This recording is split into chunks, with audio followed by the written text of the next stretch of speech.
देखिए दोस्तों, अगर आप घर बैठे किसी अच्छी से बैंक के अंदर एक zero balance saving account open करने के लिए सोच रहे हैं तो भाई इंडियन पोस्ट पेमेंट बैंक आपके लिए एक बेस्ट ऑप्शन हो सकता है। इस बैंक के अंदर आप कुछ ही मिनट के अंदर अपना अकाउंट ओपन कर सकते हैं और वैसे भी जो अकाउंट है विदाउट वीडियो ई-केवाईसी के ही ओपन हो जाता है। देखिए दोस्तों, इस अकाउंट को जब आप सक्सेसफुली ओपन कर लेंगे तो तुरंत ही दोस्तों इसका जो डेबिट कार्ड है वो आपको देखने को मिल जाता है और भाई साहब इस डेबिट कार्ड के थ्रू आप अपना फोन पे, पेटीएम, गूगल पे काफी आसानी से चला सकते हैं और भाई साहब यूपीआई के थ्रू ऑनलाइन लेन देन ट्रांजेक्शन वगैरह भी कर सकते हैं। तो बस दोस्तों इस वीडियो में आपको लगातार बने रहना है। मैं आपको स्टेप बाय स्टेप करके दिखाने वाला हूं कि आप इंडियन पोस्ट पेमेंट बैंक में अपना एक जीरो बैलेंस सेविंग अकाउंट किस प्रकार ओपन कर सकते हैं। भाई पूरा वीडियो देखने के बाद में अगर वीडियो आपको जरा सा भी पसंद आए तो वीडियो को एक लाइक एंड दोस्तों चैनल को जरूर सब्सक्राइब कर लेना। तो चलिए दोस्तों वीडियो शुरू करते हैं। तो देखिए दोस्तों, इंडियन पोस्ट पेमेंट बैंक में अपना एक zero balance saving account open करने के लिए सबसे पहले आपको अपने मोबाइल के प्ले स्टोर में IPPB मोबाइल बैंकिंग ये वाली एप्लीकेशन को भाई साहब डाउनलोड करके इंस्टॉल कर लेना है। देखिए दोस्तों, इस एप्लीकेशन हमने डाउनलोड करके इंस्टॉल कर लिया है। सिंपली हम यहां पर ओपन के बटन पर ही क्लिक करेंगे। ओपन के बटन पर क्लिक करते ही नेक्स्ट पेज आपको कुछ इस प्रकार से देखने को मिल जाएगा। अब देखिए दोस्तों, यहां पर आपको नीचे नजर आ रहा होगा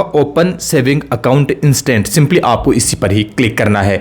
जब आप अपना अकाउंट सक्सेसफुली ओपन कर लेंगे तो सिंपली आपको यहां पर लॉगिन नाउ के बटन पर क्लिक करके आप अपने अकाउंट को भाई कंप्लीटली इसी एप्लीकेशन के थ्रू मैनेज कर पाएंगे। तो चलिए दोस्तों, पहले हम हमारा सेविंग अकाउंट यहां पर ओपन करने वाले हैं। तो open your saving account instantly पर ही क्लिक करेंगे। इस पर क्लिक करने के बाद में आप यहां पर देख सकते हैं select mobile number and register. आपकी जो भी सिम है उसका चेंज सबसे पहले आपको यहां पर कर लेना है। तो सिंपली चेक बॉक्स पर आप लोग क्लिक करेंगे एंड स्टार्ट सिम वेरिफिकेशन पर ही आप लोग नीचे क्लिक करेंगे। इसके बाद में आप यहां पर देखेंगे आपके मोबाइल के अंदर जो सिम कार्ड लगा हुआ है उसका वेरिफिकेशन यहां पर होना चालू हो जाएगा। यानी कि दोस्तों आपको वही मोबाइल नंबर इस अकाउंट में देना होगा जो मोबाइल नंबर आपके इस मोबाइल के अंदर लगे हुए होनी चाहिए। जब आपकी सिम यहां पर सक्सेसफुली वेरीफाई हो जाती है तो दोस्तों आपको एक नोटिफिकेशन यहां पर देखने को मिल जाएगा इन्फॉर्मेशन के तौर पे।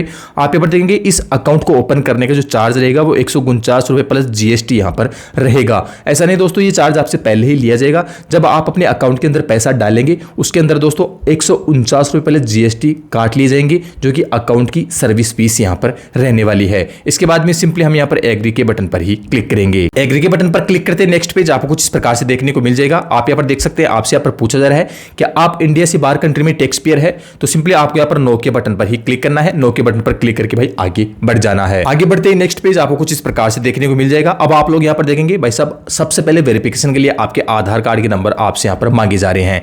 तो भाई साहब आपकी जो भी आधार कार्ड के 12 डिजिट के नंबर है वो आधार कार्ड के नंबर आप यहां पर डाल देंगे। आधार कार्ड के नंबर डालने के बाद में फिर से आपको री एंटर आधार नंबर यहां पर डाल देना है। आधार कार्ड नंबर डालने के बाद में आपकी जो पैन कार्ड के नंबर है वो पैन कार्ड के नंबर आपको यहां पर फिलअप कर देना है। इसके बाद में आप यहां पर नीचे देखेंगे इन चेक बॉक्स पर आपको क्लिक करना है एंड भाई साहब नीचे सबमिट के बटन पर ही क्लिक करना है। सबमिट के बटन पर क्लिक करते आप लोग यहां पर देखेंगे आपने जो मोबाइल नंबर दिए हैं उस पर एक OTP आ जाएगी। OTP भाई साहब आप यहां पर भर देंगे। OTP बनने के बाद में सिंपली आपको सबमिट के बटन पर ही क्लिक करना है। सबमिट के बटन पर क्लिक करते ही देखिए दोस्तों नेक्स्ट पेज आपको कुछ इस प्रकार से देखने को मिल जाएगा। अब दोस्तों यहां पर जो अकाउंट ओपनिंग की स्टेप है वो सारी स्टेप्स आपको यहां पर दिखाई गई है। लगभग 5 स्टेप्स को आपको यहां पर फॉलो करना होगा।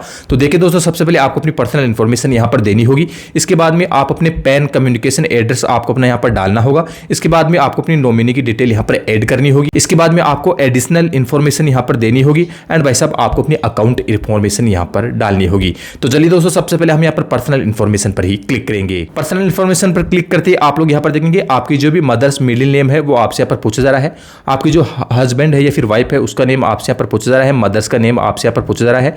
आपको जो फादर्स नेम है वो आप यहां पर डाल देंगे। इसके बाद में आप यहां पर देखिए नेम एज पर KYC आपके आधार कार्ड पर जो आपका फुल नेम है वो फुल नेम आप यहां पर डालेंगे। इसके बाद में आपकी जो भी ईमेल आईडी है ईमेल आईडी आप यहां पर भरेंगे। सेव के बटन पर क्लिक करेंगे। OTP दोस्तों आपको अपनी ईमेल आईडी पर भी मिलेगी। ईमेल आईडी वाली OTP भी आपको वेरीफाई कर देना है। मोबाइल नंबर और ईमेल आईडी वाली OTP आप यहां पर वेरीफाई करेंगे। सिंपली आपको फिर से सबमिट के बटन पर ही क्लिक करना है। सबमिट के बटन पर क्लिक करते आप यहां पर देखेंगे आपकी जो पर्सनल इंफॉर्मेशन है वो यहां पर कंप्लीट हो चुकी है। ओके का आइकन बनकर यहां पर आ चुका है। अब सिंपली हम यहां पर पैन एंड कम्युनिकेशन एड्रेस पर ही क्लिक करेंगे। इस पर क्लिक करते नेक्स्ट पेज आपको कुछ इस प्रकार से देखने को मिल जाएगा। अब देखिए दोस्तों, यहां पर आपसे पूछा जा रहा है जब आप अपने आधार नंबर डाले थे और आधार OTP वेरीफाई करी थी तो आपका आधार कार्ड पर जो एड्रेस है वो ऑटोमेटिक एड्रेस यहां पर आ जाता है। तो आपसे यहां पर पूछा जा रहा है कि आपका आधार का जो एड्रेस है वही आपका कम्युनिकेशन एड्रेस है। तो सिंपली आपको इस चेक बॉक्स पर क्लिक कर देना है एंड सिंपली आपको सेव के बटन पर क्लिक कर देना है।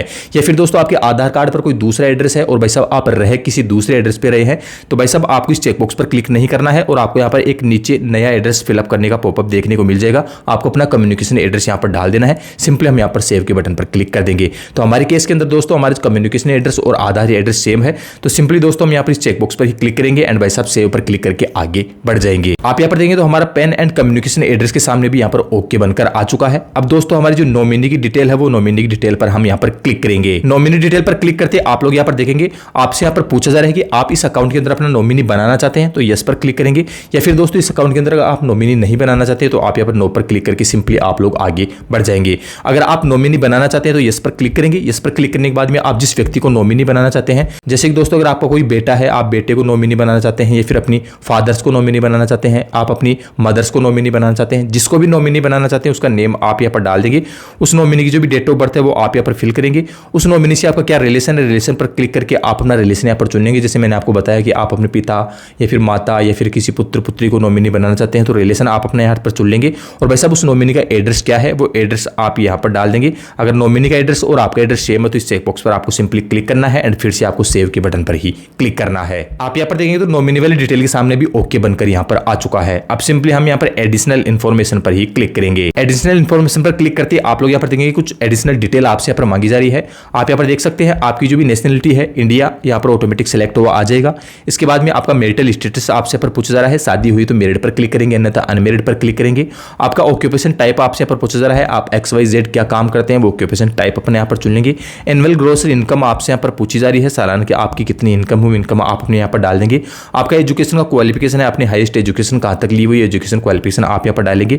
Are you political exposed person, अगर पॉलिटिक्स से रिलेटेड आपका कोई रिलेशन है तो आप इस पर क्लिक करेंगे, अन्यथा नो पर क्लिक करके सिंपली आपको सेव के बटन पर ही क्लिक करना है। अब आप यहाँ पर देखेंगे तो भाई साहब एडिशनल इन्फॉर्मेशन के सामने भी ओके बनकर यहाँ पर आ चुका है। सिंपली हम यहाँ पर अकाउंट इन्फॉर्मेशन पर ही क्लिक करेंगे। हम जैसे अकाउंट इन्फॉर्मेशन पर क्लिक करते हैं तो भाई साहब यहाँ पर आप अपने अकाउंट में क्या क्या चीजें ऐड करना चाहते हैं, क्या क्या चीजें जोड़ना चाहते हैं उसके बारे में आपसे यहाँ पर पूछा जा रहा है। तो देख सकते हैं दोस्तों यहाँ पर आपसे साफ साफ पूछा जा रहा है, आप जो अपना अकाउंट ओपन कर रहे हैं उसको डीबीटी से मैप करना चाहते हैं, यानी कि आप अपने आधार कार्ड के थ्रू मैप करना चाहते हैं। जैसे कि दोस्तों गवर्नमेंट से रिलेटेड आपको किसी भी प्रकार की कोई आर्थिक सहायता भेज जाती है, किसी भी प्रकार का कोई पैसा भेजा जाता है, तो डायरेक्ट आप इसी बैंक में अगर लेना चाहते हैं तो सिंपली आपको एग्री डीबीटी मैपिंग पर क्लिक कर देना है। या फिर दोस्तों गवर्नमेंट से रिलेटेड किसी भी स्कीम का पैसा अगर इस अकाउंट में आप नहीं लेना चाहते हैं तो आपको यहाँ पर नीचे नीचे no I don't want receive DBT पर ही क्लिक करना है। और वैसे आप गवर्नमेंट से रिलेटेड कोई भी स्कीम के पैसा अगर आप चाहते हैं तो आपको यहाँ पर फर्स्ट नंबर वाले ऑप्शन पर क्लिक कर देना है। अब आप यहाँ पर क्लियरली देखेंगे तो लगभग सारी स्टेप्स यहाँ पर कंप्लीट हो चुकी है। सिंपली मैं यहाँ पर कंटिन्यू के बटन पर क्लिक करके आगे का इंटरफेस आपको लाइव दिखाऊंगा। भाई साहब सेव के बटन पर क्लिक करते देखिए लास्ट स्टेप के अंदर भाई साहब आपके न्यू एमपीएन आपसे यहाँ पर मांगे जा रहे हैं, यानी कि इस एप्लीकेशन में आपको एमपीएन सेट करना होगा ताकि भविष्य में कभी भी इस एप्लीकेशन को आप रीओपन करें तो भाई साहब यही 4 डिजिट के एमपीएन आपसे यहाँ पर मांगे जाएंगे। तो भाई साहब यहाँ पर 4 डिजिट के एमपीएन आप अपने हिसाब से यहाँ पर बना लेंगे एंड कंफर्म एमपीएन आप अपने हिसाब से यहाँ पर बना लेंगे एंड सेट एमपीएन पर ही क्लिक करेंगे। देखिए दोस्तों यहाँ पर आप जैसे अपना एमपीएन यहाँ पर सेट कर लेते हैं तो लगभग आपसे यहाँ पर 1 2 3 4 क्वेश्चंस आपसे यहाँ पर पूछा जा रहा है। इन 4 क्वेश्चंस के आंसर आपको यहाँ पर दे देने हैं ताकि दोस्तों कभी भी भविष्य में आप इस एप्लीकेशन के पासवर्ड वगैरह भूल जाते हैं तो सिक्योरिटी पर्पज की वजह से आपसे क्वेश्चंस यहाँ पर पूछे जा रहे हैं। तो आपको यहाँ पर 4 क्वेश्चंस यहाँ पर नजर आ रहे हैं। इन 4 क्वेश्चंस के आंसर आपको यहाँ पर देना है एंड सिंपली आपको सबमिट के बटन पर क्लिक करना है। क्वेश्चंस के आंसर देने के बाद में फाइनली आप यहाँ पर देखेंगे अकाउंट ओपन सक्सेसफुली। आपका जो अकाउंट है वो सक्सेसफुली भाई साहब यहाँ पर ओपन हो चुका है और यहीं पर आपको इस अकाउंट की कस्टमर आईडी यहाँ पर देखने को मिल जाएगी और यहीं पर इस अकाउंट की आपको कस्टमर नेम यहाँ पर देखने को मिल जाएगा, आपकी कस्टमर आईडी आपको यहाँ पर देखने को मिल जाएगी एंड भाई साहब आपकी जो अकाउंट नंबर है वो आपको यहाँ पर देखने को मिल जाएंगे। सिक्योरिटी पर्पस की वजह से मैंने अकाउंट डिटेल यहाँ पर ब्लर की हुई है। अब सिंपली आपको यहाँ पर नीचे लॉगिन नाउ के बटन पर ही क्लिक करना है। आप जैसे लॉगिन नाउ के बटन पर क्लिक करेंगे तो आपकी जो एमपीएन है, जो 4 डिजिट के एमपीएन आपने बनाए थे, उन एमपीएन को डालकर इस एप्लीकेशन में आपको सक्सेसफुली भाई लॉगिन हो जाना है। देखिए दोस्तों लॉगिन होते ही इस एप्लीकेशन का पहला यूजर इंटरफेस आपको कुछ इस प्रकार से देखने को मिल जाएगा। आप लोग यहाँ पर ऊपर में देखेंगे सबसे पहले आपका अवेलेबल बैलेंस आपको यहाँ पर देखने को मिल जाएगा। आपके खाते में यहाँ पर 0 बैलेंस रहेगा क्योंकि आपने फर्स्ट टाइम अकाउंट अपना यहाँ पर ओपन किया है और भाई साहब इसी जगह से कंप्लीटली आप अपने अकाउंट को भाई साहब मैनेज यहाँ पर कर पाएंगे। इसी एप्लीकेशन के थ्रू आपको अपना डेबिट कार्ड भी देखने को मिल जाएगा। डेबिट कार्ड के थ्रू अपना फोन पे, पेटीएम, गूगल पे कोई भी चीज लिंक करके यूपीआई से भाई ऑनलाइन ट्रांजेक्शन वगैरह कर सकते हैं। तो भाई साहब इस वीडियो से रिलेटेड आपकी और भी कोई कंफ्यूजन है, फिर सवाल जवाब है तो इस वीडियो को कमेंट सेक्शन में लिखकर हमसे पूछ सकते हैं। तो चलिए दोस्तों मिलते हैं ऐसे किसी नई और एक और हेल्पफुल वीडियो के साथ में, तब तक जय हिंद, वंदे मातरम।